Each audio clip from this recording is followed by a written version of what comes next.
Hello hello everyone, welcome to CC academy. CC academy के YouTube platform पर आपका हार्दिक स्वागत, हार्दिक अभिनंदन। This is video of current affair. I hope आप ये सीरीज जो है शुरू से लेके अंत तक देख रहे हैं और आपका करंट अफेयर कवर हो रहा है।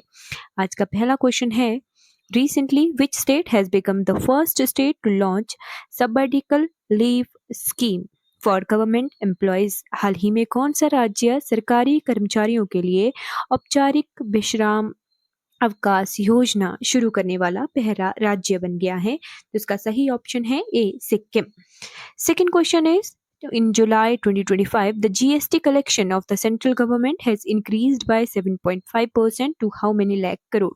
जुलाई 2025 में केंद्र सरकार का जीएसटी संग्रह 7.5% बढ़कर कितने लाख करोड़ हो गया है? तो इसका सही आंसर है option number C, ₹1.96 lakh crore. Third question, currently India buys approximately what percentage of its total oil imports from Russia? वर्तमान में भारत अपने कुल तेल आयात का लगभग कितने प्रतिशत हिस्सा रूस से खरीदता है? A option 40% is correct answer. Fourth question, in July 2025, a total of 7678 children have been rescued from unsafe and exploitative situation by which state under Operation Muskaan 11? जुलाई 2025 में किस राज्य द्वारा ऑपरेशन मुस्कान 11 के तहत कुल 7678 बच्चों को असुरक्षित और शोषणकारी परिस्थितियों से बचाया गया है? तो इसका सही ऑप्शन है Telangana. Fifth question, recently which country has India received the last consignment of 16 Airbus C295 military transport aircraft? हाल ही में किस देश ने भारत को 16 एयरबस C295 सैन्य परिवहन विमानों का अंतिम खेप प्राप्त हो गया है? तो ये ए, स्पेन से। Sixth question, which of the following municipal corporation has announced plans to build a road in the name of astronaut Shubhanshu Shukla? निम्नलिखित में से किस नगर निगम ने एस्ट्रोनॉट शुभांशु शुक्ला के नाम पर सड़क बनाने की घोषणा की है? तो B option, Lucknow municipal corporation. Seventh question, recently mount Lewotobi Laki volcano located on Flores island of which country has erupted? हाल ही में किस देश के फ्लोरेस द्वीप पर स्थित लेबोटोबी लाकी ज्वालामुखी में विस्फोट हो गया है? तो ये कौन से देश में है? C option, Indonesia. Eighth question, the third conference of the United Nations landlocked countries will be held in which country from 5th to 8th August 2025? संयुक्त राष्ट्र स्थलरुद्ध देशों का 3 सम्मेलन 5 से 8 अगस्त 2025 तक किस देश में आयोजित किया जाएगा? तो सी, तुर्कमेनिस्तान। और ये लैंडलॉक्ड कंट्री की ही कॉन्फ्रेंस है। Okay, ninth question.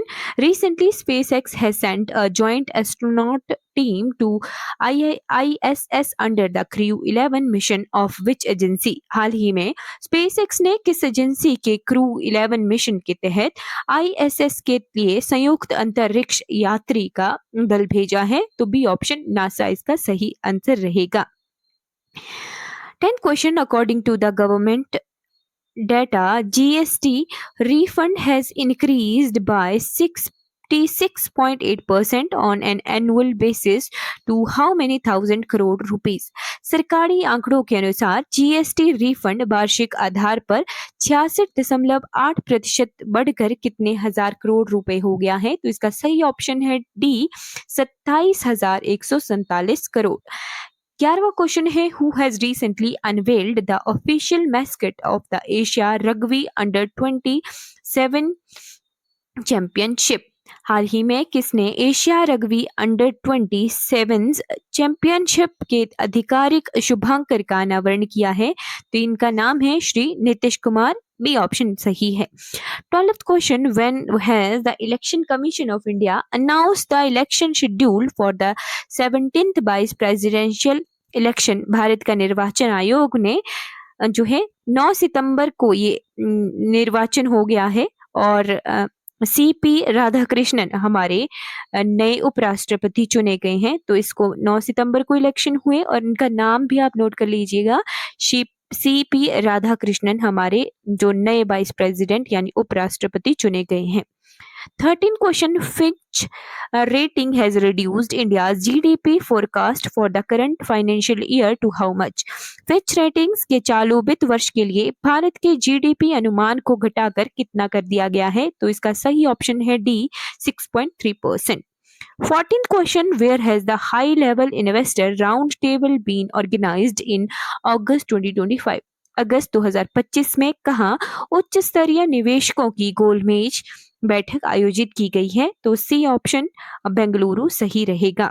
15th question, who has recently taken charge as the first women director general of Railway Protection Force? हाल ही में किसने रेलवे सुरक्षा बल में पहली महिला महानिदेशक के रूप में कार्यभार ग्रहण किया है? इनका नाम है option number B Sonali Mishra. 16th question, which of the following social reformers gave the slogan Oru Zatti Oru Matam Oru Devam Manushya, meaning one caste, one religion, one God for mankind? निम्नलिखित में से किस समाज सुधारक ने ओरु जाति ओरु मातम ओरु देवम मनुष्यु अर्थात मानव जाति के लिए एक जाति एक धर्म एक भगवान का नारा दिया? तो इनका नाम था श्री नारायण गुरु. सी ऑप्शन सही रहेगा. 17th question, who among the following freedom fighter considered the Italian revolutionary Mazzini as his political guru? निम्नलिखित स्वतंत्रता सेनानियों में से किसने इटली के क्रांतिकारी मेज़िनी मत्सिनी को अपना राजनीतिक गुरु माना था? तो इनका नाम था लाला लाजपत जी राय. इनके राजनीतिक गुरु थे मज़िनी. 18th question, which one of the following is not a measure to reduce inequality? निम्नलिखित में से कौन सा एक असमानता घटाने का उपाय नहीं है? तो लिबरलाइजेशन ऑफ इकोनॉमी ये जो है असमानता घटाने का निकाय उपाय नहीं है. Taxation, land reform and minimum needs programme ये तीनों जो है इनइक्वालिटी को रिड्यूस करने के लिए उपाय हैं. 19th question, when was the स्वर्ण जयंती ग्राम स्वराजगार योजना started? स्वर्ण जयंती ग्राम स्वरोजगार योजना का आरंभ कब हुआ था? तो अप्रैल 1999. सी ऑप्शन इसका करेक्ट है. 20th and last question of this video, repo rate is considered, repo rate विचारणीय होता है, क्या होता है? Under monetary policy. B option सही है. तो 20 क्वेश्चन हमने डिस्कस कर लिए. आई होप आपको ये सीरीज अच्छी लग रही होगी. Thank you so much for watching this video.